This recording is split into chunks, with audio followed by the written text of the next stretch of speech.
8 opisyal ng Port Management Office, PMO, ng Bohol ang agad na sinibak sa kanilang posisyon matapos makuna ng CCTV na umiinom ng alak sa loob ng multipurpose hall ng Port Office noong Miyerkules 16 ng Agosto.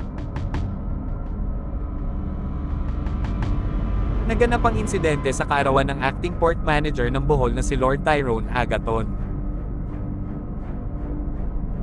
Ayon sa investigasyon na isinagawa ng Philippine Ports Authority, makikita sa surveillance footage ang mga port employees at opisyal ng PMO Bohol na nagpa-party sa loob ng opisina noong Miyerkules ng gabi, sa pangunguna ng Acting Port Manager at sinamahan ng Port Police at guest musicians.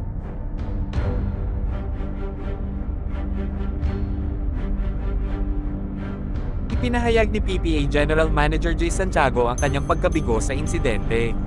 Sinabi ni Santiago na maling magsagawa ng inuman sa loob ng tanggapan ng gobyerno kasama ang matataas na opisyal ng port.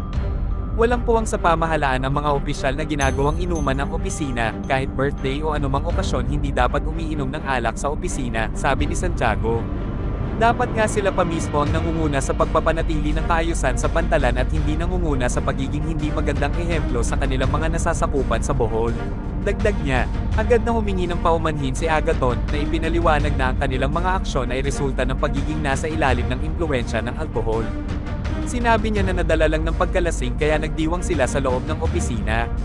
Kahit sa ang anggulo mo tingnan, mali talaga buti na lang mayroon tayong mga gumaganang CCTV o yung surveillance system natin sa buong pantalan na sakop ng PPA na namomonitor natin sa head office, sabi Santiago.